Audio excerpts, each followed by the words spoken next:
Welcome to Servants of the Lord Ministries. Bienvenue à Servants of the Lord Ministries. Mon nom est Dr. Keith Jenkins et je suis le coordinateur international de Servants of the Lord Ministries. Avant de commencer mon message d'aujourd'hui, laisse-moi encore vous partager la mission de ce ministère qui a été donnée à Joseph Hitchcock il y a de nombreuses années, qui dit « J'ai des enfants dans toutes les nations et tu as des frères et sœurs dans les cœurs crient vers moi. Ils m'ont demandé un ministère, des bénédictions et des dons. Je leur ai donné ces choses et cela les a bénis. Mais il y a une partie de leur esprit qui n'a jamais été comblée et qui est réservée pour une relation intime avec moi. Maintenant, leur cœur crie vers moi, juste pour moi. C'est vers eux que je t'envoie, parce que je ne veux pas qu'ils prennent des années comme il t'a fallu pour arriver jusqu'à moi, parce qu'il n'y avait personne à l'époque pour te montrer comment procéder. Servants of the Lord Ministries est un ministère d'enseignement et de formation envoyé au corps du Christ pour atteindre les personnes qui ont un cœur selon Dieu. Ce message est destiné à ceux qui veulent apprendre à le connaître et grandir en lui. Aujourd'hui, je partage un message sur l'humilité. Nous lisons dans Proverbe 24, Verset 4. Le fruit de l'humilité, de la crainte de l'Éternel, c'est la richesse, la gloire et la vie. L'humilité fait partie de ton fondement spirituel en tant que croyant. Si tu ne peux pas rester humble, alors tu n'auras pas une marche consistante avec le Seigneur. Nous lisons dans Proverbe 18, versets 12 et 13. Je lis Proverbe 18, versets 12 et 13. Avant la ruine, le cœur de l'homme s'élève, mais l'humilité précède la gloire. Verset 13. Celui qui répond avant d'avoir écouté fait un acte de folie et s'attire la confusion. L'humilité engendre l'honneur et les humbles ne finiront pas dans la destruction. Jésus a dit dans Matthieu 7, Verset 13 et verset 14. C'est l'évangile de Matthieu, chapitre 7, en commençant par le verset 13. Entrez par la porte étroite, car large est la porte. Spacieux est le chemin qui mène à la perdition. Et il y en a beaucoup qui entrent par là. Verset 14. Mais étroite est la porte, resserré le chemin qui mène à la vie, et il y en a peu qui les trouvent. Dans le livre Réveillez-vous, le temps touche à sa fin. Volume 1, Fondation pour une maturité spirituelle, dans le chapitre 1, à la page 26, Joseph Hitchcock dit « Le seul moyen d'arrêter la tromperie et de s'humilier devant le Seigneur et de confesser son péché. Seuls ceux qui sont humbles ne se retrouveront pas sur la route spacieuse. Nous lisons cela dans Proverbe 14, 12. Telle voie paraît droite à un homme, mais son issue, c'est la voie de la mort. Tu finiras par perdre beaucoup de temps à faire des choses qui n'ont aucune valeur éternelle sur la grande route. Lorsque David a confessé son péché, voici ce qu'il a dit, nous lisons dans Psaume, chapitre 51, verset 1 jusqu'au verset 10. Psaume 51, nous commençons par le verset 1. Au chef des musiciens, Psaume de David. Lorsque le prophète Nathan vint à lui, après qu'il fut allé vers Bathseba, aie pitié de moi, ô Dieu, selon ta bonté, selon la multitude de tes miséricordes, efface mes transgressions. Verset 2. Lave-moi pleinement de mon iniquité et purifie-moi de mon péché. Verset 3. Car je connais mes transgressions et mon péché est continuellement devant moi. Contre toi seul j'ai péché et j'ai fait ce qui est mauvais à tes yeux, afin que tu sois justifié quand tu parles, trouvé pur quand tu juges. Verset 5. Voici, j'ai été enfanté dans l'iniquité et dans le péché ma mère m'a conçu. Verset 6. Voici, tu veux la vérité dans l'homme intérieur et tu me feras comprendre la sagesse dans le secret de mon cœur. Verset 7. Purifie-moi du péché avec de l'hysope et je serai pur. Lave-moi et je serai plus blanc que la neige. Verset 8. Fais-moi entendre l'allégresse et la joie, afin que les eaux que tu as brisées se réjouissent. Verset 9. Cache ta face de mes péchés et efface mes iniquités. Verset 10, crée en moi un cœur pur, ô Dieu, et renouvelle au-dedans de moi un esprit droit. Tu n'as pas besoin d'un d'un renouvellement complet de ta pensée lorsque tu te répands. Il y a un dicton qui dit, tu ne peux pas manger le gâteau que tu veux vendre à profit. Normalement, tu ne peux pas manger le gâteau que tu vends et gagner de l'argent. Mais avec Dieu, tu peux avoir une abondance en le faisant Seigneur. Tu peux profiter de ce que Dieu a prévu pour toi dans cette vie et obtenir des récompenses éternelles avec ça aussi.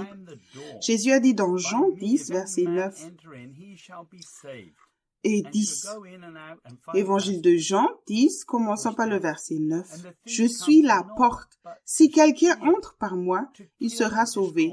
Il entrera et il sortira et il trouvera des pâturages. Verset 10. Le voleur ne vient que pour dérober, égorger et détruire. Moi, je suis venu afin que les brebis aient la vie et qu'elles soient dans l'abondance. L'expression en abondance dans Strong est le numéro 4053, qui vient d'un autre mot qui veut dire surabondant, qualité ou supérieur en quantité. Par implication, ça veut dire excessif, qui veut dire aussi violemment, neutre, prééminence, surabondamment, au-dessus, plus abondamment, avantage, excessivement, très fortement, au-delà de la mesure. Le diable ne veut pas que tu crois en l'abondance de Dieu, car cela affaiblit les plaisirs qu'il offre en échange de ton âme, ce qui permet aux gens de rester confortablement installés dans une vie de péché dans ce monde. Si tu écoutes les mensonges du diable, tu finiras comme le jeune homme dans l'histoire du fils prodigue. Jésus a dit dans Luc 15, verset 13 jusqu'au verset 19, c'est l'évangile de Luc, chapitre 15, commençant par le verset 13. Peu de jours après, le plus jeune fils, ayant tout ramassé, partit pour un pays éloigné, où il dissipa son bien en vivant dans la débauche. Verset 14.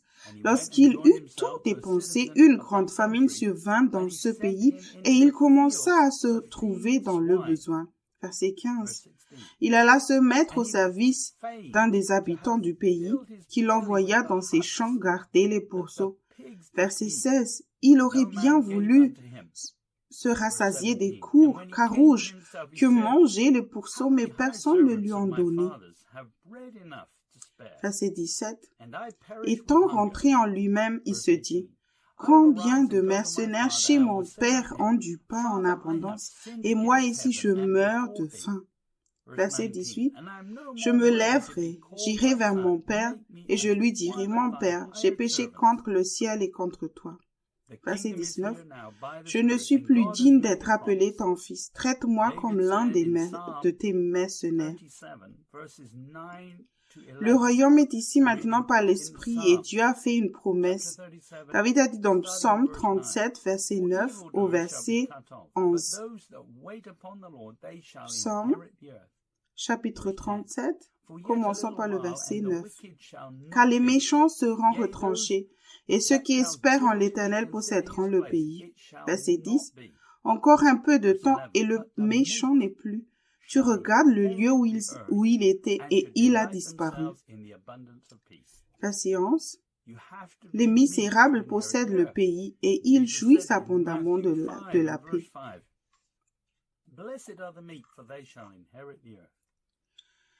Tu dois être doux pour hériter de la terre, comme Jésus a dit dans Matthieu 5, verset 5. Heureux les débonnaires ou les doux, car ils hériteront la terre. Dans Strong, le mot doux est le numéro 42, 35, et c'est une forme dérivée d'un mot utilisé dans certaines parties doux, humble. Dans le livre Le Royaume de Dieu maintenant, chapitre 24, page 231, Joseph Hitchcock écrit: N'oublie pas que Dieu connaît les pensées et les intentions des hommes. Dieu voit en plénitude et il nous juge comme coupables et nous condamne immédiatement avant même que nous ayons commis le péché réel. Ceux qui ont l'intention dans leur cœur de se rébeller ou de créer des problèmes n'auront pas la chance de se manifester. Je crois que Dieu agira rapidement par l'intermédiaire de ses anges et portera le jugement sur eux avant qu'ils n'aient l'occasion de commettre réellement un acte pécheur. C'est ainsi que cela se passera lorsque Jésus reviendra et qu'il régnera sur cette terre. À ce moment-là, tu n'auras pas la possibilité d'être ton propre Seigneur. Si tu prends encore tes décisions en fonction de ce que tu vois et penses, tu es aveugle comme les pharisiens. Seuls ceux qui demeurent maintenant dans son royaume et qui ont vaincu le péché peuvent avoir confiance pour régner avec lui pendant 1000 ans. David a dit dans Psaume 22, verset 26 jusqu'au verset 28. Psaume 22, commençons par le verset 26. Les doux mangeront et seront rassasiés. Ceux qui cherchent l'Éternel le loueront. Votre cœur vivra toujours. Verset 27. Tous les bouts de la terre se souviendront et ils se tourneront vers l'Éternel. Et toutes les familles des nations se prosterneront devant toi. Verset 28. Car le royaume est à l'Éternel et il domine au milieu des nations. La terre est au Seigneur, mais quand Jésus est venu, nous avons vu qu'il est doux. Nous lisons dans Matthieu, chapitre 21, verset 1 jusqu'au verset 5. Matthieu, chapitre 21, commençons par le verset 1. Lorsqu'ils approchèrent de Jérusalem et qu'ils furent arrivés à Bethphagée, vers la montagne des Oliviers, Jésus envoya 2 disciples. Verset 2. En leur disant, allez au village qui est devant vous. Vous trouverez aussitôt une ânesse attachée et un ânon avec elle. Détachez-les, amenez-les-moi. Verset 3.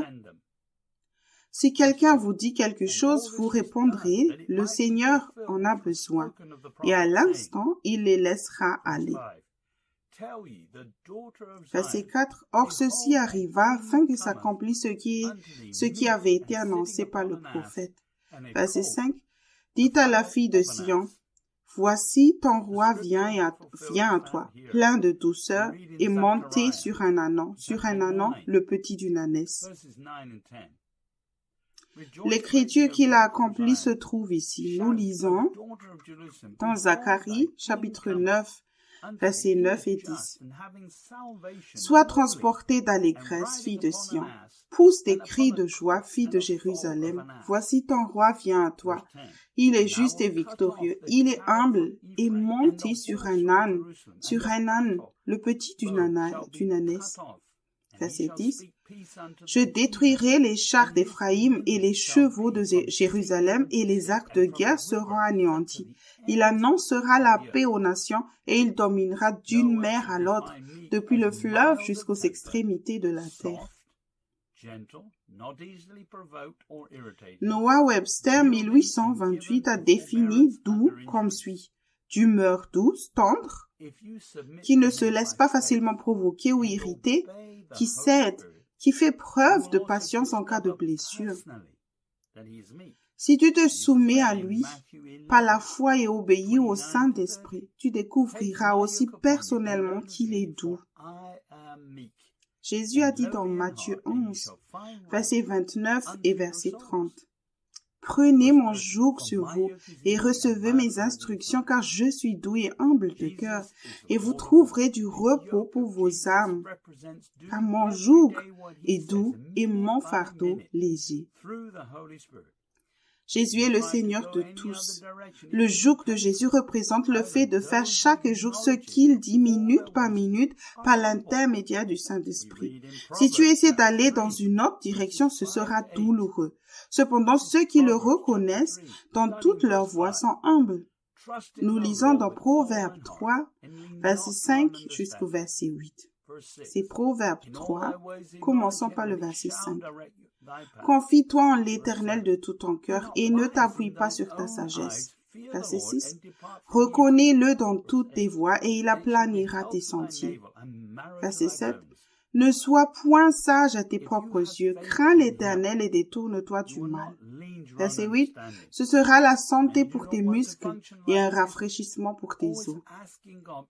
Si tu as ta foi en lui, alors tu ne t'appuieras pas sur ta propre compréhension.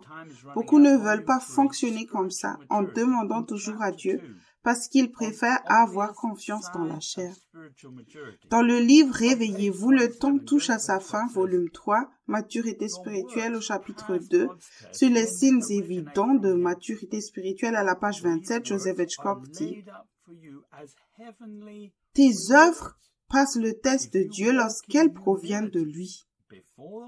Ces œuvres sont mises de côté pour toi en tant que récompense céleste. Si tu marches dans l'humilité devant le Seigneur et que tu le reconnais dans toutes tes voies, tu peux t'attendre à ce qu'il dirige tes pas. Le plan de Dieu était d'avoir la paix sur la terre, mais ce n'est pas possible si les gens continuent à pécher. Le monde a retenu le mal par toute la force nécessaire, mais le plan de Dieu pour la paix depuis le début passait par l'Évangile que l'homme a rejeté. Jésus a dit dans Jean chapitre 12, verset 38 et verset 40. Je lis l'Évangile de Jean 12, commençons par le verset 38. Afin que s'accomplisse la parole qu'Ésaïe, le prophète, a prononcée. Seigneur, qui a cru à notre prédication et à qui le bras du Seigneur a-t-il été révélé? Verset 39.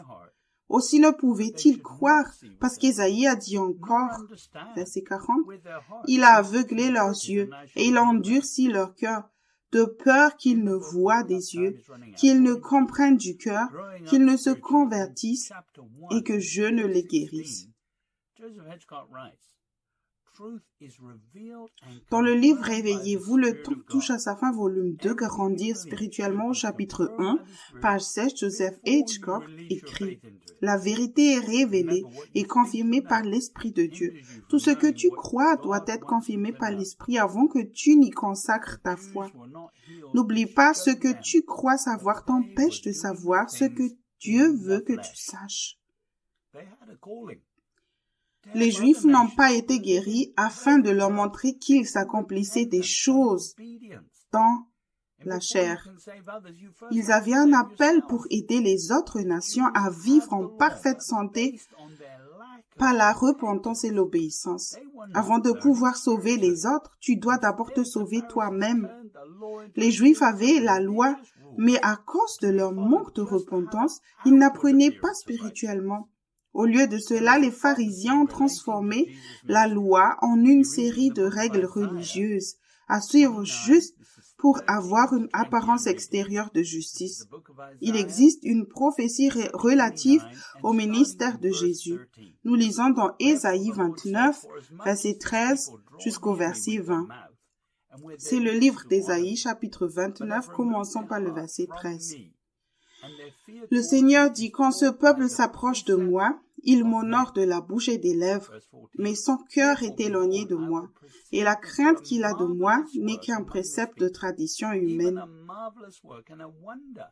Verset 14, c'est pourquoi je frapperai encore ce peuple par des prodiges et des miracles, et la sagesse de ses sages périra, et l'intelligence de ces hommes intelligents disparaîtra. Verset 15. Malheur à ceux qui cachent leurs desseins pour les dérober à l'Éternel, qui font leurs œuvres dans les ténèbres et qui disent qui nous voit et qui nous connaît. Verset 16. Quelle perversité est la vôtre? Le potier doit-il considérer comme de l'argile pour que l'ouvrage dise de l'ouvrier, il ne m'a pas fait, pour que la vase dise du potier, il n'a pas d'intelligence. Verset 17. Encore un peu de temps et le bilan se changera en verger. Le Liban partant se changera en verger. Et le verger sera considéré comme une forêt. Verset 18. En ce jour-là, les sourds entendront les paroles du livre et délivrés de l'obscurité et des ténèbres, les yeux des aveugles verront. Verset 19, les malheureux se réjouiront de plus en plus en l'Éternel, et les pauvres feront du Saint l'Éternel le sujet, le Saint d'Israël le sujet de leur allégresse. Verset 20, car le violent ne sera plus le mot cœur aura fini, et tous ceux qui veillent pour l'iniquité seront exterminés. Seuls les doux et les pénitents des derniers jours auront des oreilles pour entendre la vérité. Mais beaucoup ne veulent pas entendre parler de l'humilité et de la vraie repentance des œuvres mortes comme étant la clé de la connaissance et de la compréhension. Paul a dit dans Actes 17, versets 30 et 31. Actes, chapitre 17, commençons par le verset 30. Dieu, sans tenir compte des temps d'ignorance, annonce maintenant à tous les hommes, en tout lieu, qu'ils aient à se repentir. Verset 31, parce qu'il a fixé un jour où il jugera le monde selon la justice par l'homme qu'il a désigné, ce dont il a donné à tous une preuve certaine en le ressuscitant des morts. Personne n'échappera au jugement. Il est le Seigneur maintenant, et soit tu es châtié et tu te répands maintenant, soit tu manqueras de temps et tu feras face au jugement à la fin de ta vie. La cause de tout aveuglement vient de ton propre orgueil têtu. Paul a dit dans 2 Corinthiens chapitre 4, verset 2 au verset 5. C'est 2 Corinthiens 4, commençons par le verset 2. Nous rejetons les choses honteuses qui se font en secret. Nous n'avons point une conduite astucieuse et nous n'altérons point la parole de Dieu, mais en publiant la vérité, nous nous recommandons à toute conscience d'homme devant Dieu. Verset 3. Si notre évangile est encore voilé, il est voilé pour ceux qui périssent. Verset 4. Pour les incrédules dont le Dieu de ce siècle a aveuglé l'intelligence afin qu'ils ne vissent pas briller la splendeur de l'évangile de la gloire de Christ, qui est l'image de Dieu. Verset 5. Nous ne nous prêchons pas nous-mêmes, c'est Jésus-Christ le Seigneur que nous prêchons, et nous nous disons vos serviteurs à cause de Jésus. Peux-tu être perdu même étant né de nouveau? Il est le maître. Tu es en règle avec lui si tu le sers. Jésus est le potier et tu es de l'argile. En demeurant en Christ, tu deviens produit de son ouvrage. Paul a dit dans Éphésiens 2, chapitre 2, verset 8 à 10. Éphésiens 2, commençons par le verset 8.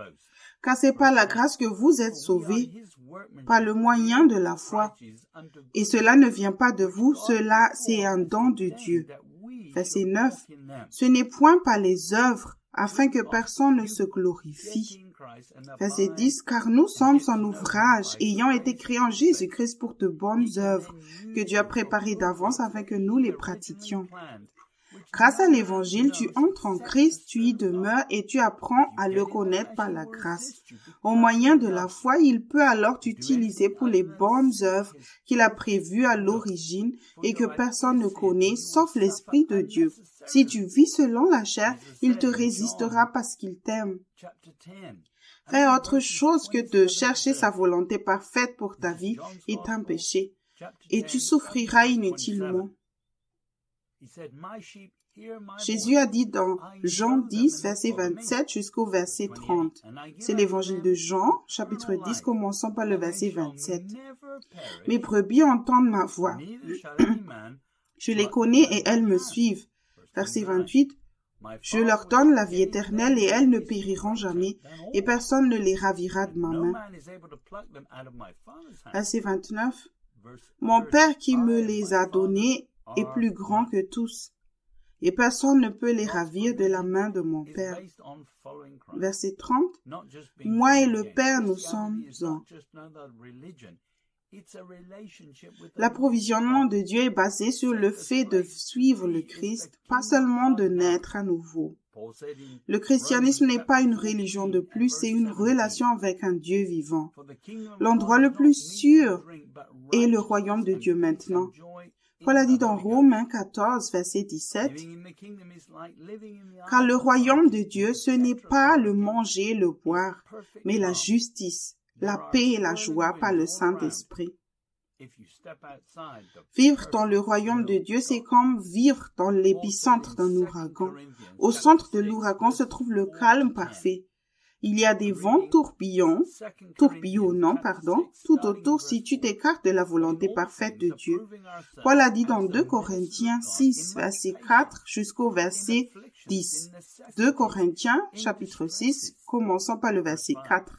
« Mais nous nous rendons à tous égards recommandables comme serviteurs de Dieu, par beaucoup de patience dans les tribulations, dans les calamités, dans les détresses. » Verset 5. « Sous les coups, dans les prisons, dans les troubles, dans les travaux, dans les veilles, dans les jeûnes. » Verset 6. « Par la pureté, par la connaissance, par la longanimité, par la bonté, par un esprit saint, par une charité sincère. » Verset 7.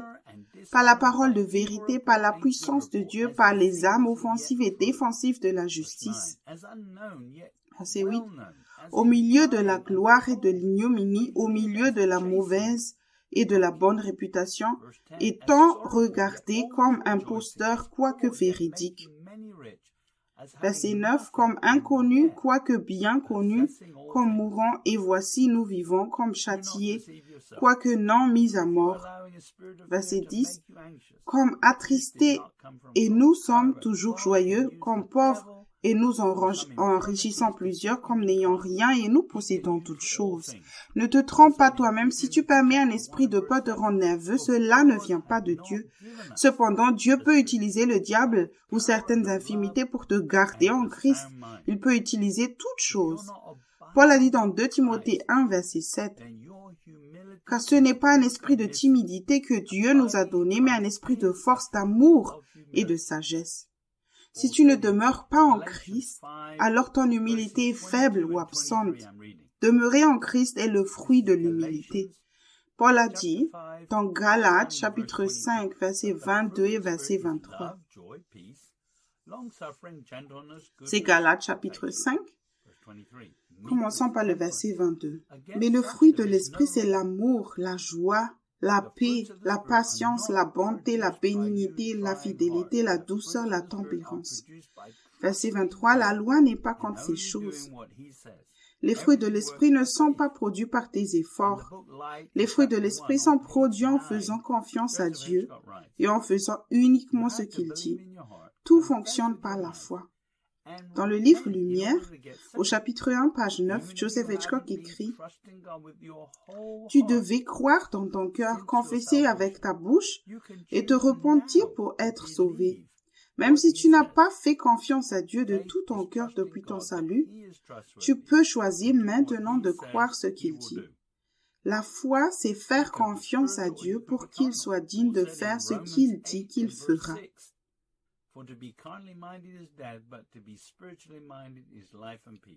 Tu peux être spirituel ou tu peux être charnel. Paul a dit dans Romains 8, verset 6, « Et l'affection de la chair, c'est la mort, tandis que l'affection de l'esprit, c'est la vie et la paix. » En t'humiliant, tu peux passer de la chair à l'esprit.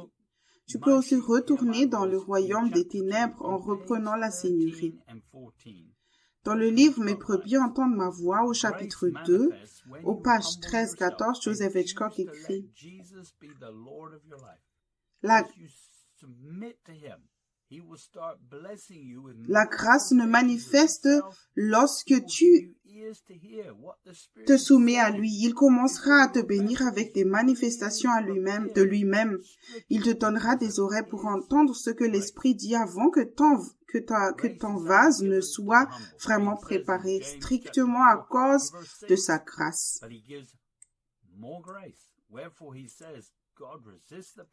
La grâce n'est donnée qu'aux humbles. Jacques a dit dans Jacques 4, verset 6, « Il accorde au contraire une grâce plus excellente. C'est pourquoi l'Écriture dit Dieu résiste aux orgueilleux, mais il fait grâce aux humbles. » L'humilité est nécessaire pour fonctionner et grandir dans le royaume. Jésus a dit, Matthieu chapitre 18, verset 4, « C'est pourquoi quiconque se rendra humble, comme ce petit enfant sera le plus grand dans le royaume des cieux. » Les voies de Dieu ne sont pas les voies de l'homme. Être le plus grand dans le royaume signifie être le serviteur de tous. Si tu n'aimes pas servir, tu ne peux pas faire partie du royaume de Dieu. Parce que dans son royaume, tout le monde est un serviteur. Noah Webster 1828 définit l'humilité comme suit.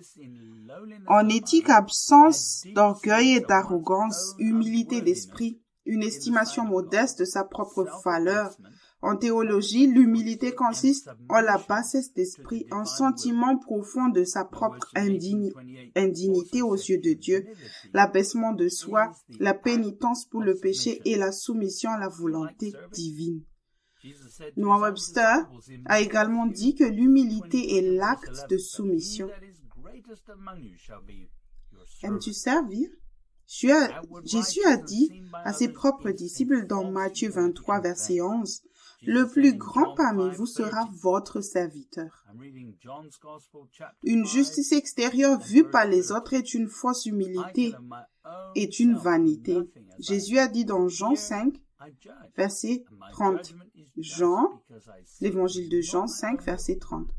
Je ne puis rien faire de moi-même. Selon que j'entends, je juge. Et mon jugement est juste parce que je ne cherche pas ma volonté, mais la volonté de celui qui m'a envoyé. La véritable humilité comporte deux parties. Numéro 1, sachant que sans lui, tu ne peux rien faire. Et numéro 2, que tu peux tout faire par le Christ qui te fortifie. Paul a connu les hauts et des bas de la vie, mais il pouvait encore obéir malgré les circonstances. Paul a dit dans Philippiens chapitre 4, versets 12 et 13, « Je sais vivre dans l'humiliation et je sais vivre dans l'abondance. En tout et partout, j'ai appris à être rassasié et à avoir faim, à être dans l'abondance et à être dans la disette. » Verset 13, « Je puis tout par celui qui me fortifie. » Le royaume de Dieu est là maintenant et possède toutes les ressources dont tu as besoin. Paul a dit dans Philippiens 2, verset 14 jusqu'au verset 16. Philippiens 2, commençons par le verset 14. « Faites toutes choses sans murmure ni hésitation. » Verset 15. « Afin que vous soyez réprochables et purs, des enfants de Dieu irrépréhensibles au milieu d'une génération perverse et corrompue, par laquelle vous brillez comme des flambeaux dans le monde. » Verset 16. « Pourtant la parole de vie et je pourrais me glorifier au jour de Christ, de n'avoir pas couru en vain, ni travaillé en vain. »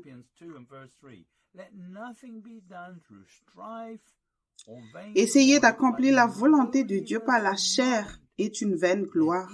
Paul a dit dans Philippiens chapitre 2 verset 3, « Ne faites rien par esprit de parti ou par vaine gloire, mais que l'humilité vous fasse regarder les autres comme étant au-dessus de vous-même. »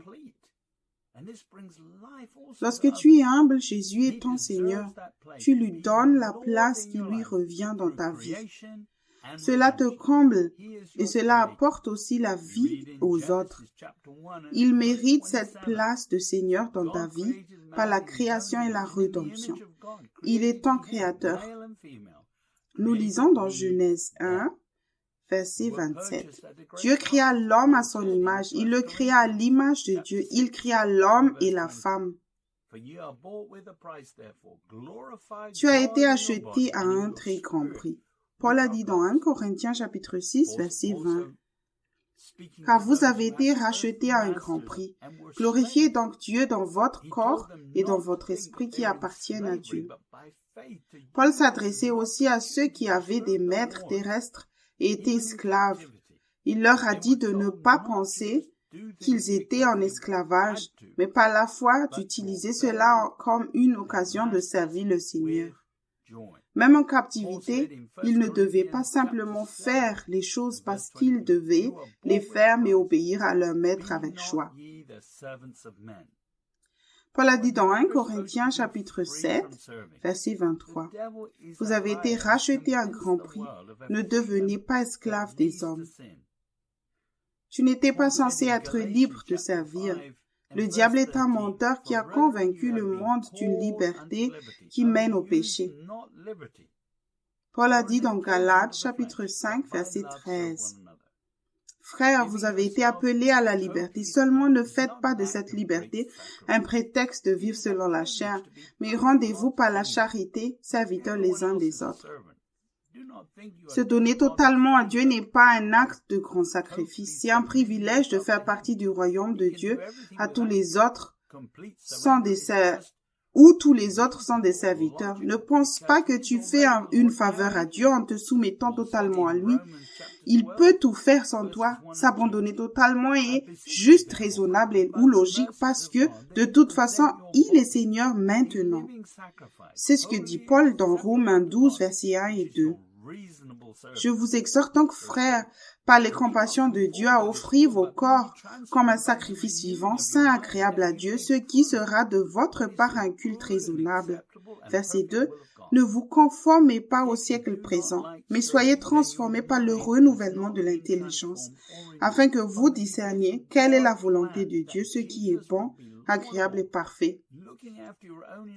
Si tu n'aimes pas servir, alors ta pensée n'a pas été transformée ou renouvelée.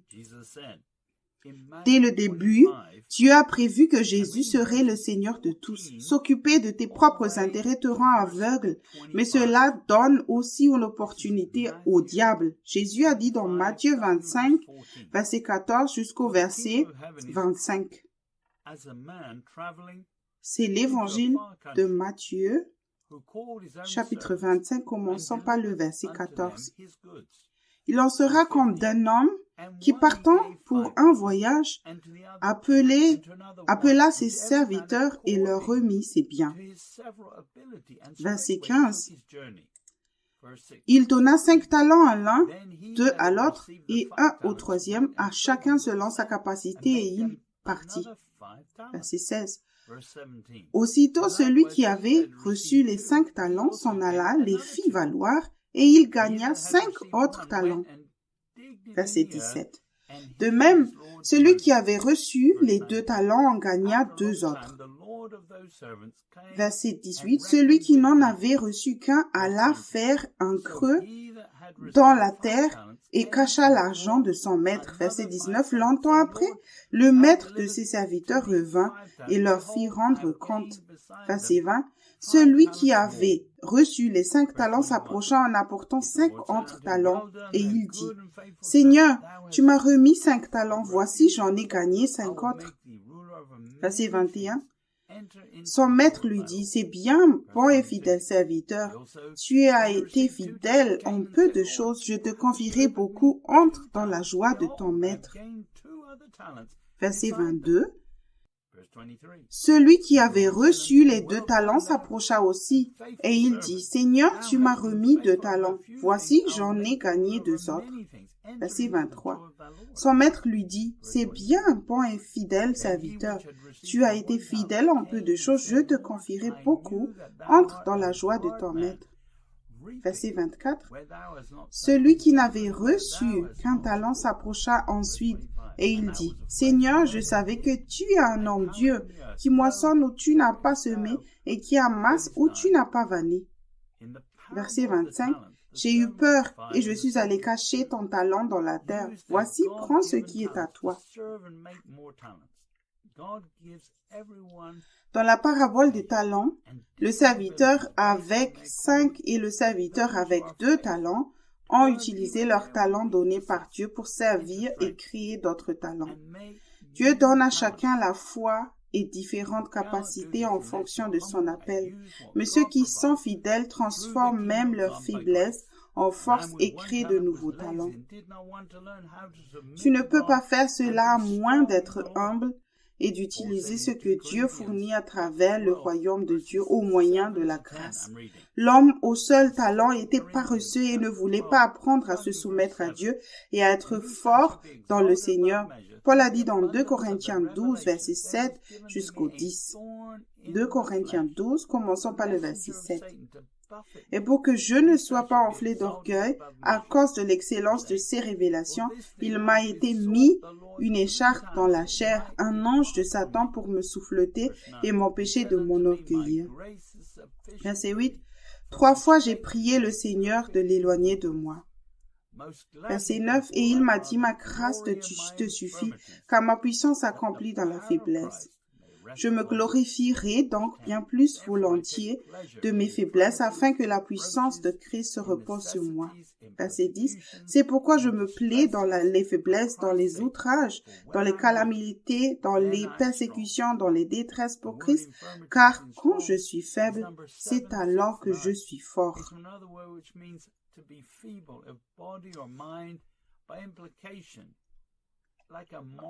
Le mot infirmité dans Strong numéro 769 et qui vient d'un autre mot qui veut dire faiblesse, de corps ou d'esprit, par implication maladie, fragilité morale, indisposition, faiblesse, maladie, infirmité.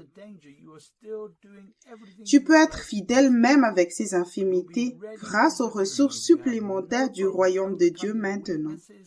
Si tu ne comptes que sur tes propres forces, il y a un risque que tu fasses encore tout par la chair à la place.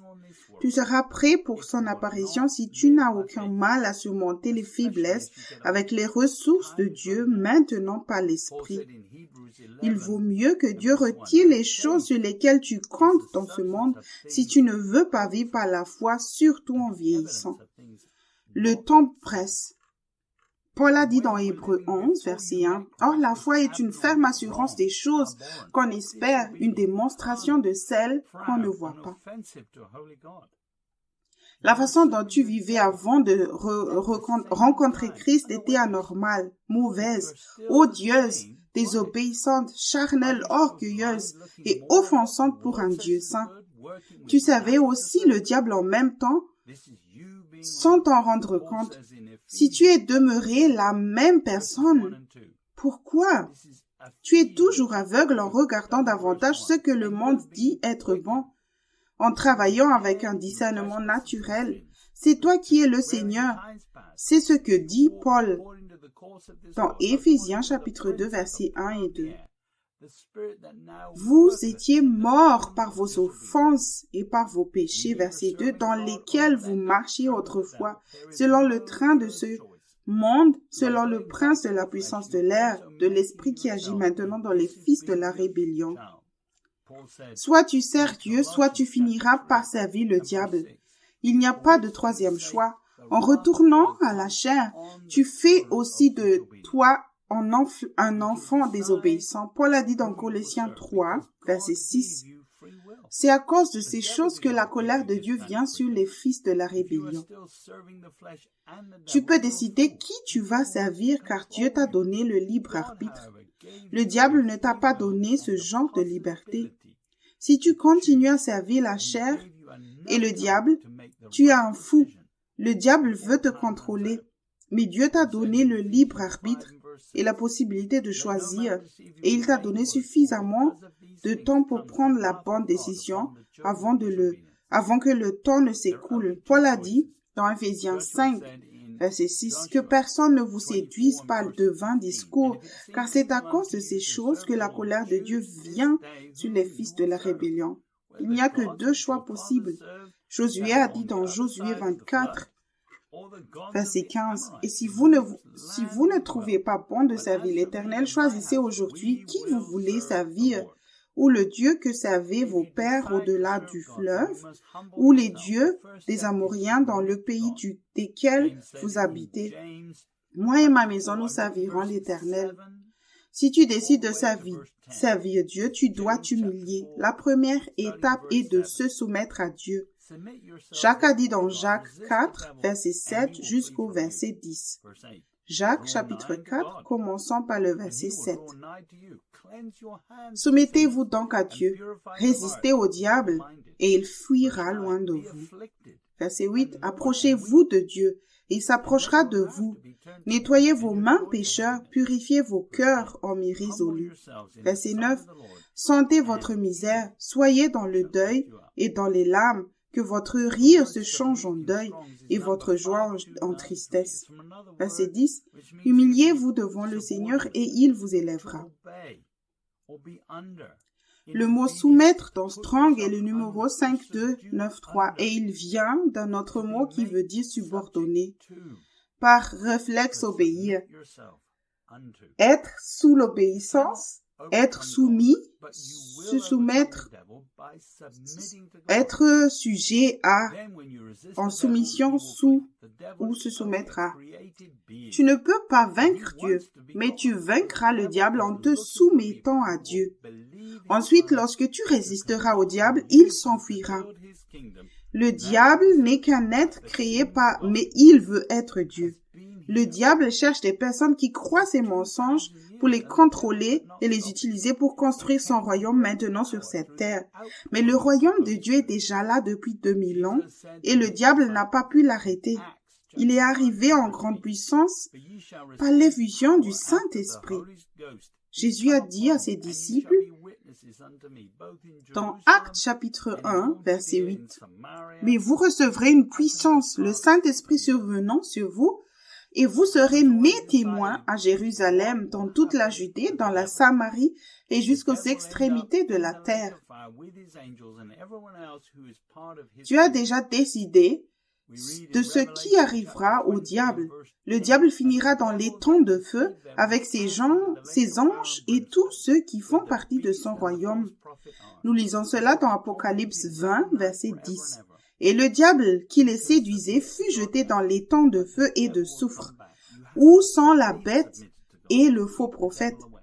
Et ils seront tourmentés jour et nuit au siècle des siècles. Tu peux te soumettre à Dieu maintenant, mais le diable reviendra. Tu dois rester soumis à Dieu pour éloigner le diable. Le diable n'a pas peur de toi, mais il a peur de Jésus. Jacques a dit dans Jacques 2, verset 19, « Tu crois qu'il y a un seul Dieu. Tu fais bien. Les démons croient aussi et ils tremblent. Si tu viens à Dieu, mais que le diable revient encore et encore, alors lis attentivement Jacques et suis les instructions suivantes. Jacques 4, versets 8 à 9. Numéro 1, approche-toi de Dieu. Tu fais cela en confessant tes péchés. La Bible dit que si tu t'approches de lui, il s'approchera de toi. Numéro 2, nettoie tes mains. Cela signifie que tu as été déloyal et que tes efforts sont vains car ton motif n'est pas bon. Numéro 3, purifie ton cœur. La Bible amplifiée dit que vous avez commis un adultère, que tu as commis un adultère spirituel, tu dois retourner à ton premier amour. Numéro 4, ne sois pas irrésolu. Les personnes hésitantes ont des intérêts divisés. Tu ne peux pas servir de maître. Numéro 5, sois affligé, ce qui signifie être pénitent, brisé devant Dieu. Numéro 6, fais ton deuil, pleure et ne te contente pas de rire. La repentance n'est pas une blague. C'est une affaire sérieuse. Le diable ne veut pas que tu ailles à la racine du péché et que tu lui enlèves son accès.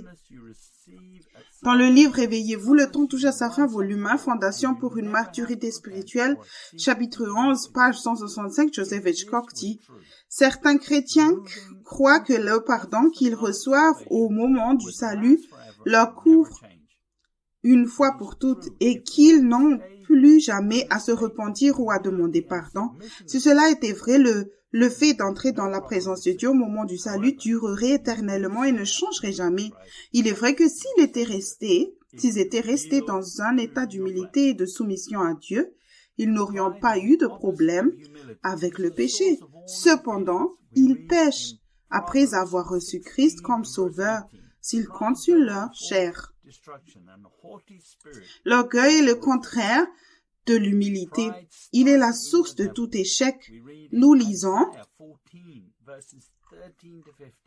dans Proverbe 16, verset 18, l'arrogance précède la ruine et l'orgueil précède la chute. L'orgueil a commencé chez le diable. Nous disons dans Ésaïe 14, chapitre 14, verset 13 à verset 15. Ésaïe 14, verset 13. Tu disais en ton cœur, je monterai au ciel, j'élèverai mon trône au-dessus des étoiles de Dieu. Je m'assirai sur la montagne de l'assemblée, à l'extrémité du septentrion. Verset 14, je monterai sur le sommet des nues, je serai semblable au Très-Haut. Verset 15. Mais tu as été précipité dans le séjour des morts, dans les profondeurs de la fosse. Tout ministre de l'Évangile ou tout saint qui tombe dans le péché doit d'abord être attiré par la convoitise de la chair. La racine de la nature charnelle est l'orgueil. Dans le livre La prison dorée, édition révisée, chapitre 4, page 40, Joseph Hitchcock dit « La racine de tout péché est ta seigneurie avec sa compréhension naturelle, ses désirs et ses programmes. » Tes péchés peuvent être flagrants ou subtils. Tu peux être tenté par les convoitises évidentes de la chair ou faire de bonnes œuvres pour être juste en toi-même. Tu peux aussi avoir des désirs personnels qui sont des demandes légitimes, mais au lieu de demander à Dieu de répondre à tes besoins, tu poursuis ces désirs à partir de ta nature charnelle. L'orgueil est comme une force dans une montgolfière qui te pousse vers le haut et l'humilité est ce qui te permet de garder les pieds sur terre. Tu ne t'élèves dans l'orgueil que parce que tes fondations sont faibles ou que l'humilité fait défaut. Paul dit dans Romains 7, versets 18 et 19, « Ce qui est bon, je le sais, n'habite pas en moi, c'est-à-dire dans ma chair. J'ai la volonté, mais non le pouvoir de faire le bien. » Verset 19, « Car je ne fais pas le bien que je veux, et je fais le bien que je ne veux pas. »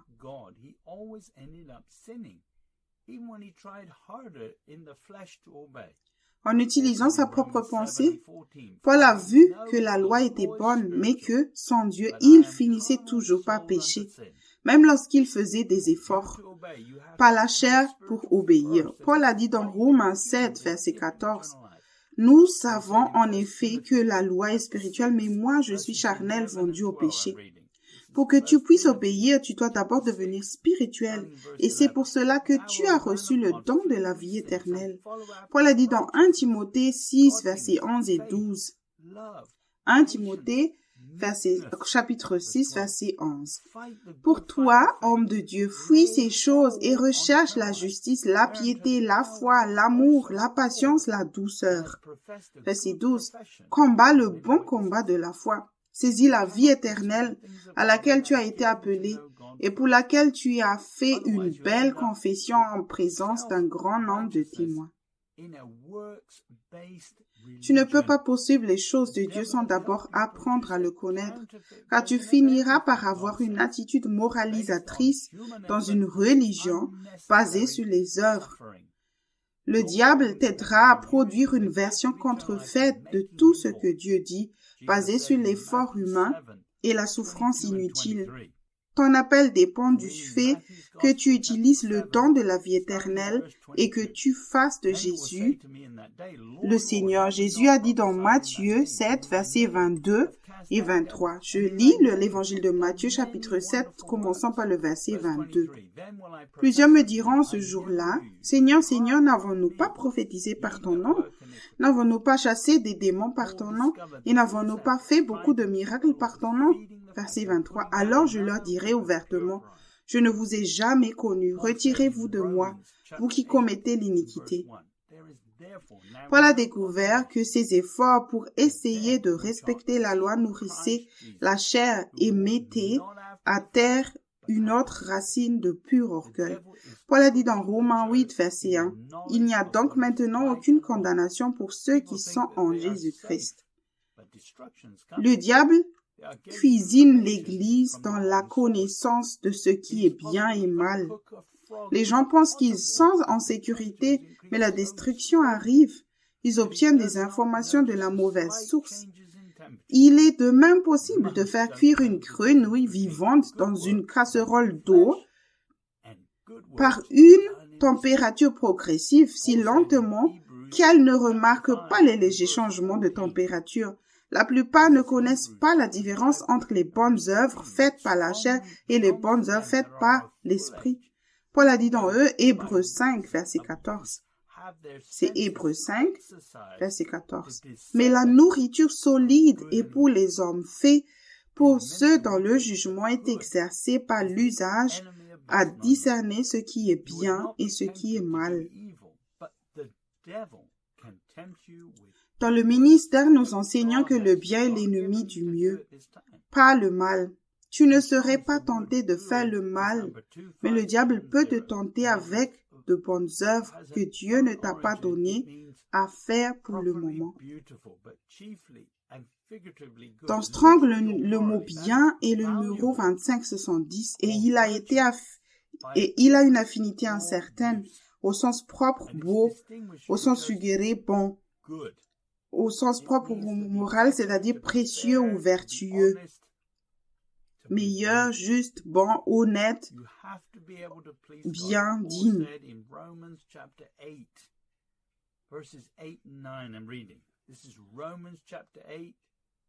Tu dois être capable de plaire à Dieu et Paul a dit dans Romains 8, versets 8 et 9. Romains 8, commençons par le verset 8.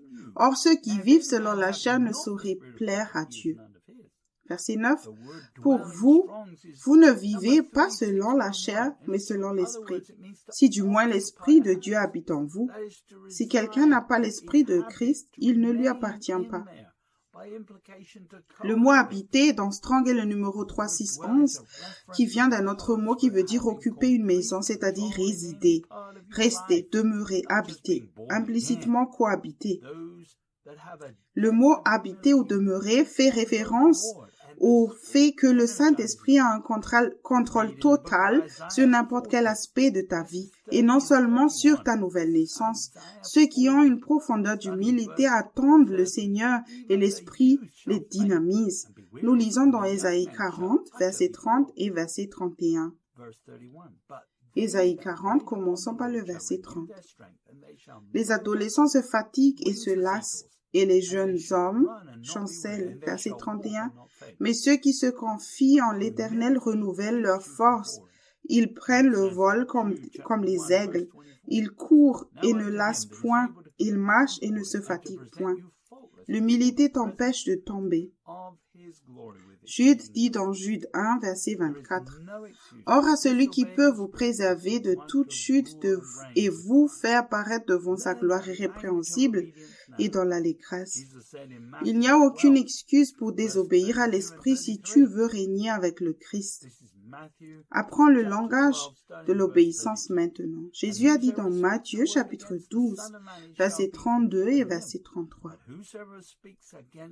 C'est Matthieu chapitre 12, commençons par le verset 32.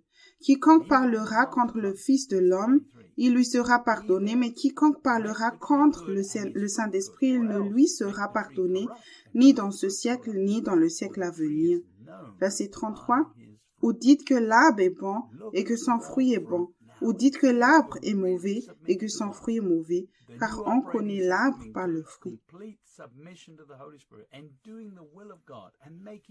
Regarde ton fruit maintenant et vois si tu es vraiment soumis à Dieu.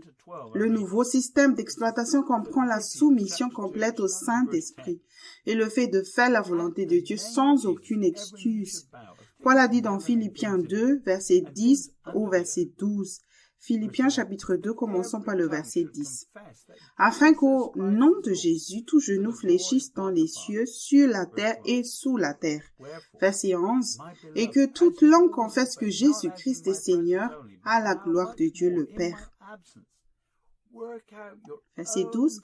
Ainsi, mes bien-aimés, comme vous avez toujours obéi, travaillez à votre salut avec crainte et tremblement, non seulement comme en ma présence, mais bien plus encore maintenant que je suis absent. Jésus est notre exemple. Jésus n'était pas obligé de mourir. Il a choisi de mourir volontairement et a placé le plan de Dieu au-dessus de sa propre volonté. Il ne lui suffisait pas de mourir d'une mort ordinaire et de vivre une vie ordinaire. Il a dû souffrir et mourir selon les Écritures et être sans tache ni défaut afin d'être le sacrifice qui ôterait les péchés du monde entier. Paul a dit dans Hébreux 4, verset 15. Hébreux 4, verset 15. Car nous n'avons pas un souverain sacrificateur qui ne puisse compatir à nos faiblesses. Au contraire, il a été tenté comme nous en toutes choses, sans commettre de péché. Tu as aussi été appelé à être un peuple particulier. Pierre a dit dans 1 Pierre, chapitre 2, verset 9 au verset 12. 1 Pierre, chapitre 2, commençons par le verset 9. Vous, au contraire, vous êtes une race élue, un sacerdoce royal, une nation sainte, un peuple acquis, afin que vous annonciez, les vertus de celui qui vous a appelé des ténèbres à son admirable lumière. Verset 10. Vous qui autrefois n'étiez pas un peuple, et qui maintenant êtes le peuple de Dieu, vous qui n'avez pas obtenu miséricorde, et qui maintenant avez obtenu miséricorde. Verset 11. Bien-aimés, je vous exhorte, comme étrangers voyageurs sur la terre, à vous abstenir des convoitises charnelles qui font la guerre à l'âme. Verset 12. Ayez au milieu des païens une bonne conduite, afin que là même où ils vous calomnient, comme si vous étiez des malfaiteurs, ils remarquent vos bonnes œuvres et glorifient Dieu au jour où il les visitera. Tu peux aussi vivre une vie sans péché si tu continues à renoncer à toi-même, à écouter et à obéir au Saint-Esprit et à mettre la volonté de Dieu en premier. Paul a dit dans Galates 5, verset 16, « Je dis donc, marchez selon l'Esprit et vous n'accomplirez pas les désirs de la chair. » Nous avons le même appel pour être comme Christ. Paul a dit dans Éphésiens 5, versets 1 et 2. Éphésiens, chapitre 5, commençons par le verset 1. Devenez donc les imitateurs de Dieu, comme des enfants bien-aimés. Verset 2. Et marchez dans l'amour à l'exemple de Christ qui nous a aimés et qui s'est livré lui-même à Dieu pour nous comme une offrande et un sacrifice de bonne odeur. En utilisant le titre de Fils de l'homme, Jésus a démontré son humilité. Il n'avait aucun avantage sur nous. Il s'appuyait sur le Saint-Esprit, tout comme nous. Il avait un fleuve de vie,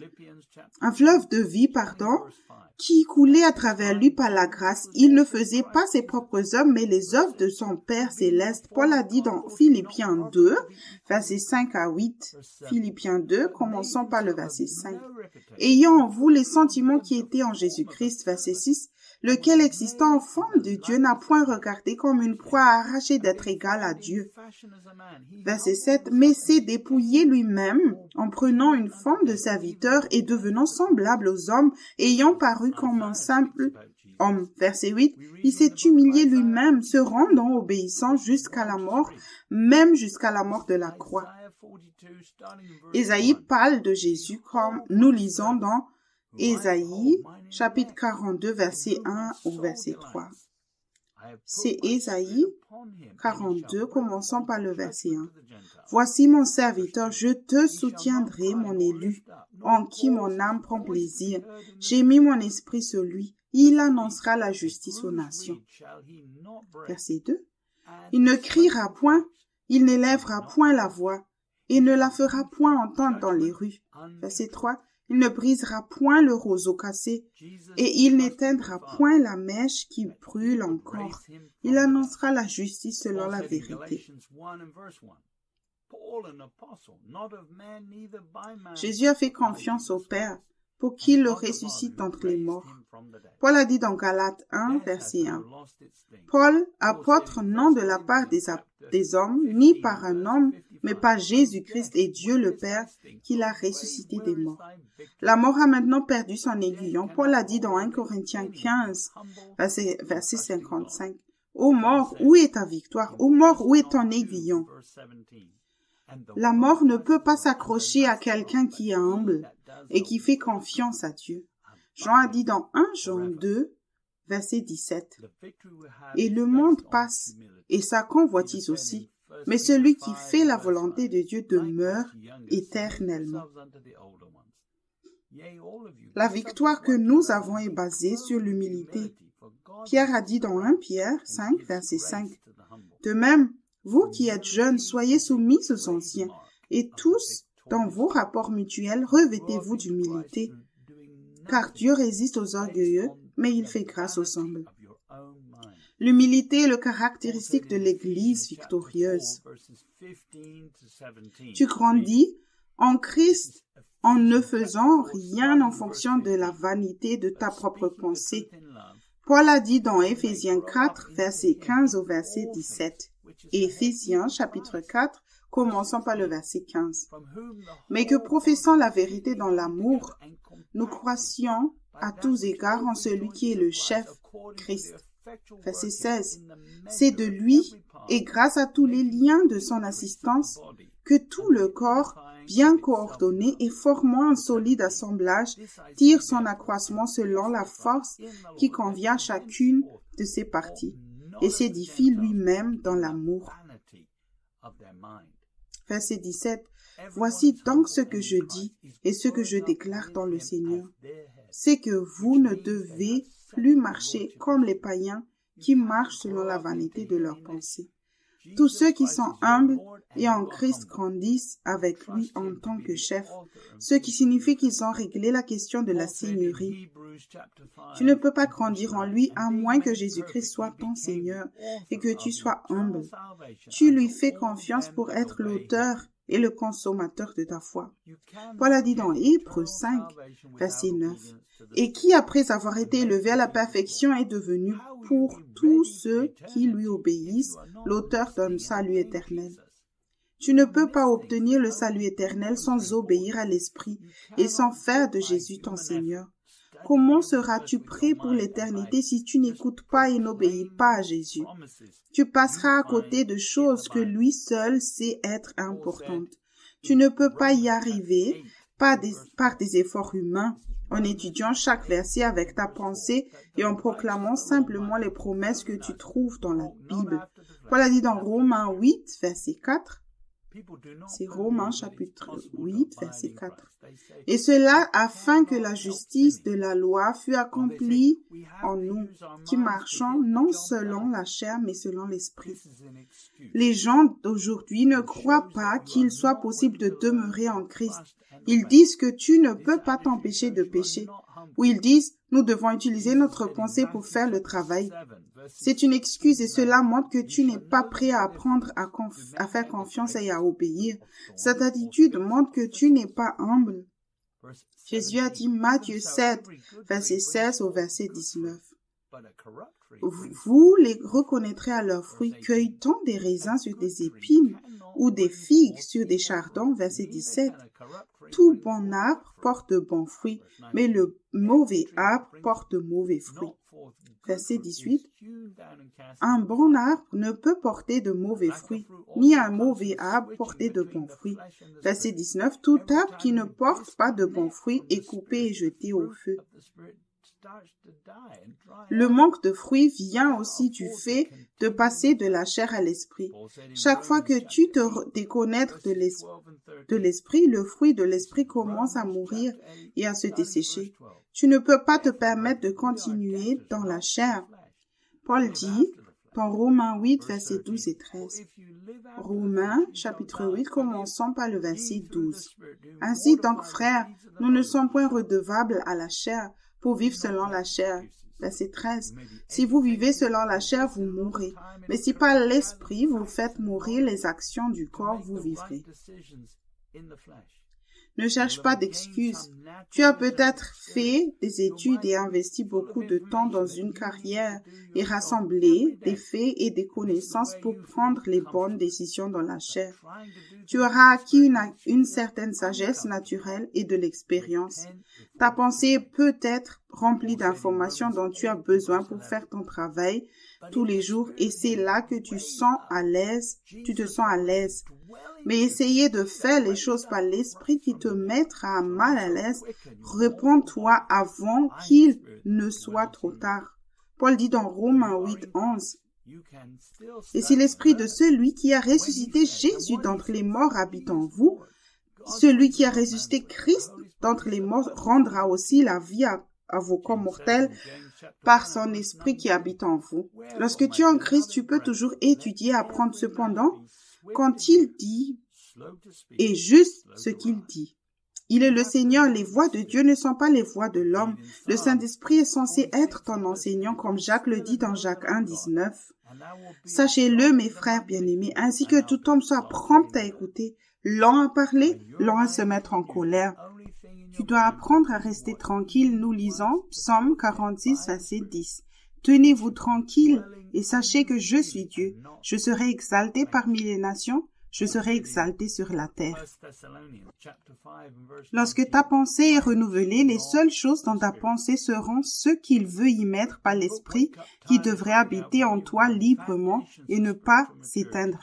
Paul a dit dans 1 Thessaloniciens 5, verset 19, « N'éteignez pas l'Esprit ».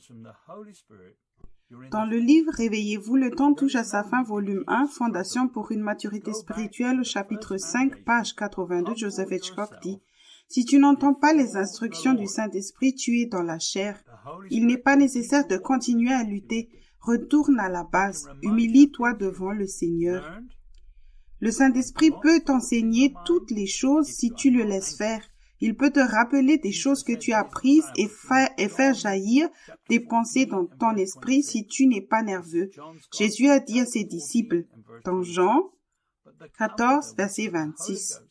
Jean, chapitre 14, verset 26. « Mais le Consolateur, l'Esprit Saint que le Père enverra en mon nom, vous enseignera toutes choses et vous rappellera tout ce que je vous ai dit. » Suivre Jésus fait partie de tes premières œuvres. Confesse tes péchés lorsque tu sors de sa présence. Dieu sait que c'est une nouvelle façon de vivre et il sera là pour t'aider par la grâce. Ne cherche pas d'excuses et apprends de tes erreurs. C'est pour cela que nous avons la grâce. Lorsqu'il est Seigneur, il renouvellera ta pensée et te rappellera des choses dont tu as vraiment besoin et même des choses que tu as oubliées depuis longtemps. Nous lisons dans Jérémie 29, 11, « Car je connais les projets que j'ai formés sur vous, dit l'Éternel, projets de paix et non de malheur, afin de vous donner un avenir et de l'espérance. » C'est ainsi que fonctionne l'Esprit du Christ. Avec le Saint-Esprit en contrôle qui amène des pensées dans ta pensée, la chair et l'esprit sont à l'opposé. Un système est l'orgueil par rapport à ce que tu sais déjà et l'humilité est la racine de ceux qui inclinent l'oreille pour entendre. Nous lisons dans Ésaïe, chapitre 55, verset 1 au verset 3. C'est le livre d'Ésaïe, chapitre 55, commençons par le verset 1. « Vous tous qui avez soif, venez aux eaux. Même celui qui n'a pas d'argent, venez acheter et manger. Venez acheter du vin et du lait, sans argent, sans rien payer. » Verset 2. « Pourquoi pesez-vous de l'argent pour ceux qui ne nourrissent pas? Pourquoi travaillez-vous pour ceux qui ne rassasient pas? Écoutez-moi donc, et vous mangerez ce qui est bon, et votre âme se délectera de mes succulents. » Verset 3. « Prêtez l'oreille et venez à moi. Écoutez et votre âme vivra. Je traiterai avec vous une alliance éternelle pour rendre durable mes faveurs envers David. » Dieu promet une abondance, non pas en poursuivant une carrière à la recherche de choses qui seront là aujourd'hui et disparaîtront demain. Son plan comprend une vie qui profitera de manger ce qui est vraiment bon. Dans le livre « Mes brebis entendent ma voix », édition révisée, chapitre 5, sur les étapes pratiques de la communion avec Dieu, page 52, Joseph Hitchcock écrit « Comme je l'ai déjà dit, les deux arbres du jardin peuvent être comparés aux deux natures, la nature de Christ et la nature charnelle. Chaque arbre a une racine principale dont il tire la vie. La racine principale de l'arbre de vie est l'humilité. La nature du Christ est enracinée dans l'humilité. L'humilité consiste simplement à reconnaître que c'est Dieu qui commande et que tu lui es soumis. Jésus a toujours marché en toute humilité car il a toujours obéi à son Père. Marcher dans l'humilité, c'est simplement se soumettre complètement à ce que Dieu veut dans ta vie et lui donner la gloire et l'honneur pour ce qu'il fait. La racine principale de l'arbre de la connaissance du bien et du mal est l'orgueil. L'orgueil est l'opposé de l'humilité. L'orgueil met le moi, c'est-à-dire la nature charnelle, sur le trône et au contrôle de ta vie. Tu peux fonctionner à partir de la nature charnelle et tu peux choisir de faire des choses bonnes ou mauvaises. Tu as un libre arbitre et tu peux faire ce que tu veux. Toutes les œuvres qui proviennent de cette nature sont enracinées dans ton raisonnement et ta compréhension. Que tu fasses le bien ou le mal, c'est à toi que revient le mérite de cette œuvre, car tu l'as initiée à partir de ta nature charnelle. Même si tu choisis de faire de bonnes œuvres, elles ne glorifient pas Dieu lorsqu'il ne les initie pas. Il y avait 2 arbres dans le jardin. L'un était l'arbre de vie et l'autre l'arbre de la connaissance du bien et du mal. Ce n'est que dans le mauvais arbre que tu peux continuer à être le Seigneur de ta vie. Cependant, cet arbre apporte la mort. Tu ne peux pas être Seigneur dans l'arbre de vie car il y est Seigneur. Lorsque tu es Seigneur, la racine de tout cela est l'orgueil. Le fruit final est que tu seras aussi orgueilleux. Ceci ne fait que montrer la véritable source. En outre, tu manifesteras beaucoup d'autres fruits de la chair. Lorsque Jésus est le Seigneur de ta vie, alors tu es humble. Tu auras le bon fruit. Dans la vieille nature, tu n'obtiens pas la grâce. La grâce s'épuise lorsque tu reprends le contrôle de ta propre vie. Tu finiras même comme Adam et Ève lorsque la grâce s'épuisera. Nous lisons dans Genèse 3, verset 7. Les yeux de l'un et de l'autre s'ouvrirent. Ils connurent qu'ils étaient nus et ayant cousu des feuilles de figuier, ils s'en firent des ceintures. Même si tu te couvres, tu es toujours nu devant Dieu. Jésus a dit dans Apocalypse 3, verset 17, « Parce que tu dis, je suis riche, je me suis enrichi et je n'ai besoin de rien. Et parce que tu ne sais pas que tu es malheureux, misérable, pauvre, aveugle et nu. » Lors de ma formation, Joseph Hitchcock m'a donné une illustration pour m'aider à obtenir un nouveau fondement en Christ. Joseph a obtenu cette illustration en prêchant en Afrique. Il a consigné dans le chapitre 16 du livre Lumière, aux pages 105 et 106. Il y a de nombreuses années, Dieu m'a donné l'illustration suivante pour expliquer son calendrier. Dieu l'a comparé à quelqu'un qui te propose de te construire gratuitement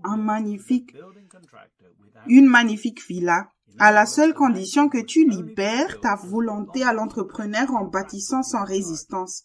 En d'autres termes, la villa ne sera construite que si tu laissais l'entrepreneur s'en occuper.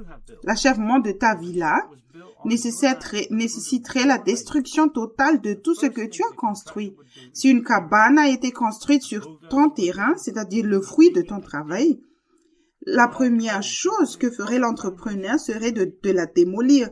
Un bulldozer commencerait ensuite à creuser un trou large et profond afin de pouvoir poser des fondations adéquates. C'est à l'une de ces 2 premières étapes que la plupart des gens refusent de faire confiance à l'entrepreneur et arrêtent donc la construction. Lorsque les fondations sont creusées, il semble que tu descends au lieu de monter. Rappelle-toi, la clé est de faire confiance à l'entrepreneur. Une villa ne peut pas être construite sur le toit d'une cabane ou sur un terrain plat.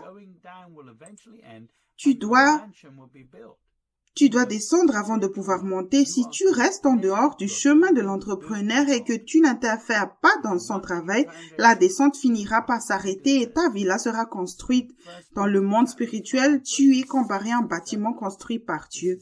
Si tu veux une nouvelle fondation en Christ, Pierre dit dans 1 Pierre, chapitre 5, versets 6 et 7, 1 Pierre 5, verset 6, « Humiliez-vous donc sous la puissante main de Dieu afin qu'il vous élève au temps convenable. » Verset 7, « Et déchargez-vous sur lui de tous vos soucis, car lui-même prend soin de vous. » Dans ma pensée, j'avais une image de ce que Dieu faisait pendant que je me repentais de toutes les choses qu'il me montrait. Il y avait tellement de choses dans mes fondations qui devaient d'abord être enlevées avant qu'il puisse commencer à construire les fondations. Nous lisons dans Proverbe 15, verset 33. « La crainte de l'Éternel enseigne la sagesse, et l'humilité précède la gloire. » La reconstruction de mes fondations faisait aussi partie d'un brisement complet. Je devais faire confiance, ne pas être nerveux et simplement continuer à me repentir ce qu'il me montrait et croire qu'il faisait le travail par la foi. Paul a dit dans 1 Corinthiens chapitre 3 verset 9, « Car nous sommes ouvriers avec Dieu. Vous êtes le champ de Dieu, l'édifice de Dieu. » Dans le livre Réveillez-vous, le temps touche à sa fin, volume 1, Fondation pour une maturité spirituelle, chapitre 4, page 68. Joseph Hitchcock dit, « Tu dois apprendre à te prosterner devant Dieu dans une humble adoration et à te soumettre à sa formation.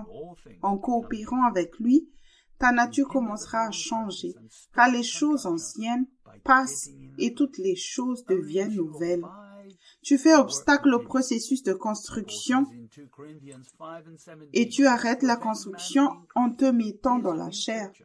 Ce n'est que lorsque tu demeures en lui que le travail continue. Paul a dit dans 2 Corinthiens 5, verset 17, « Si quelqu'un est en Christ, il est une nouvelle créature. Les choses anciennes sont passées.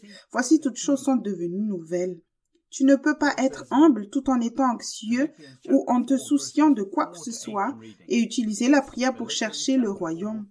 Paul dit dans Philippiens 4, verset 4 jusqu'au verset 8. Philippiens 4, commençons par le verset 4. « Réjouissez-vous toujours dans le Seigneur. Je le répète, réjouissez-vous. Verset 5. « Que votre douceur soit connue de tous les hommes. Le Seigneur est proche. » Verset 6. « Ne vous inquiétez de rien, mais en toute chose, faites connaître vos besoins à Dieu par les prières et des supplications avec des actions de grâce. » Verset 7. « Et la paix de Dieu qui surpasse toute intelligence gardera vos cœurs et vos pensées en Jésus-Christ. » Verset 8. « Au reste, frères, que tout ce qui est vrai, tout ce qui est honorable, tout ce qui est juste, tout ce qui est pur, tout ce qui est aimable, tout ce qui mérite l'approbation, ce qui est vertueux et digne de louange, soit l'objet de vos pensées. Par toi-même, tu ne fais pas le poids contre le diable. » Pierre continue dans 1 Pierre 5, verset 8. « Soyez sobres, veillez. Votre adversaire, le diable, rôde comme un lion rugissant, cherchant qui il dévorera. » Le diable n'a pas accès à toi lorsque tu demeures en Christ. Le diable trouvera une emprise dans ta vie si tu prends de l'arbre de la connaissance du bien et du mal. Car la racine de cet arbre est l'orgueil. Tu finiras par combattre le diable sur le pas de ta porte. Paul a dit dans Éphésiens 4, versets 26 et 27. Éphésiens 4, versets 26 et 27. « Si vous vous mettez en colère, ne péchez point, que le soleil ne se couche pas sur votre colère. Verset 27. Et ne donnez pas accès au diable. Le diable a besoin d'un endroit pour t'attaquer et quel meilleur endroit que le seuil de ta porte. La Bible amplifiée utilise le mot emprise. Noah Webster en 1828 définit le mot pied ou cette emprise comme suit. Ce qui soutient fermement les pieds et les empêche de glisser ou de bouger. Ce sur quoi on peut marcher ou se reposer en toute sécurité. Lorsque tu es sobre, vigilant et éveillé, tu es aussi humble en Christ. Être vigilant signifie continuer à veiller en utilisant la paix de Dieu dans ton cœur. Tu peux vaincre le diable grâce au sang de l'agneau et en confessant ton péché, qui est le point d'appui, en disant la vérité et en n'aimant pas ta vie. Nous lisons dans Apocalypse 12, verset 11.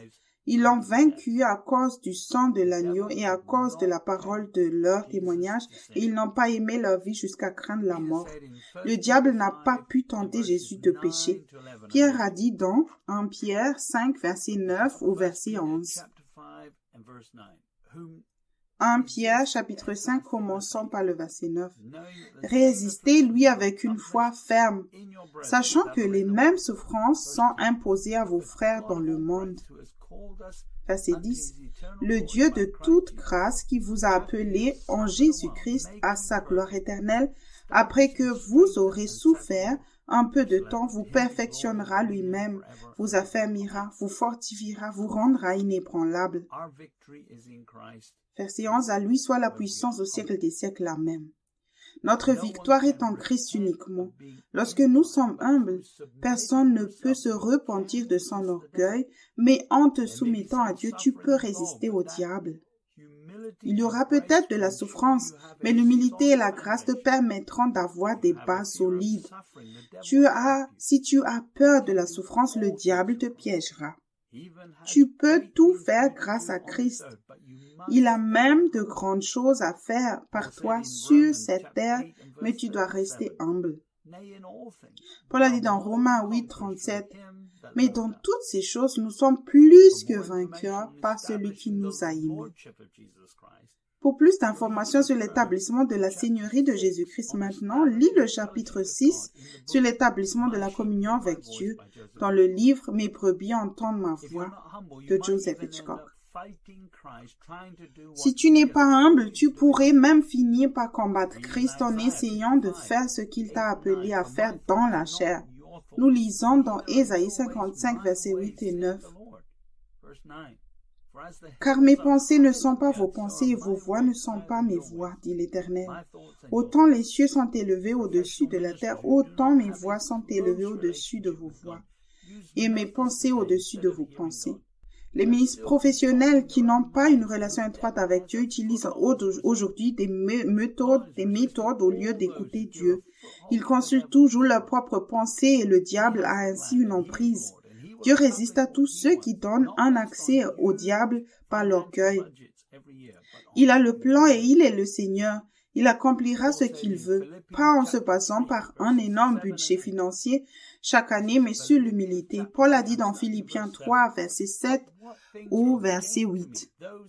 Philippiens 3, verset 7. « Mais ces choses qui étaient pour moi des gains, je les ai regardées comme une perte à cause de Christ. » Verset 8. « Et même je regarde toutes choses comme une perte à cause de l'excellence de la connaissance de Jésus-Christ, mon Seigneur, pour lequel j'ai renoncé à tout, et je les regarde comme de la boue afin de gagner Christ. » Accordes-tu vraiment de la valeur à la Seigneurie de Jésus-Christ? Ce n'est pas seulement de la connaissance. Le diable sait qui est Jésus et il tremble. Lorsque le prédicateur parle de la connaissance de Christ, s'agit-il seulement de faits ou de sa statistique ennuyeuse? Pour Paul, la connaissance qu'il a acquise en suivant le Christ n'était comparable à rien d'autre dans ce monde.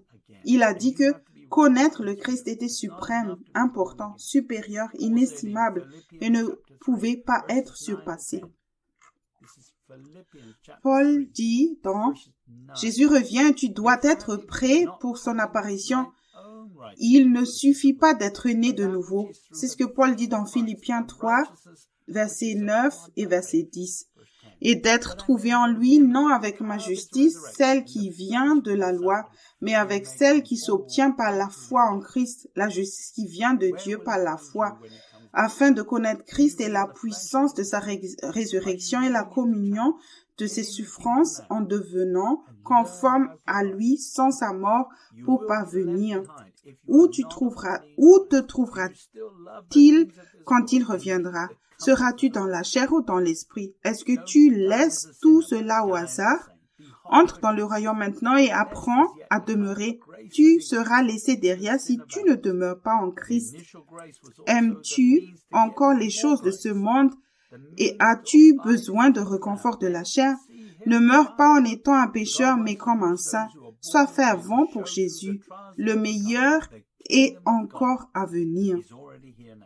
La grâce augmente maintenant, même si le péché abonde. Cette grâce initiale était aussi le moyen d'obtenir plus de grâce et le moyen de demeurer dans le royaume maintenant et de le voir pour voir.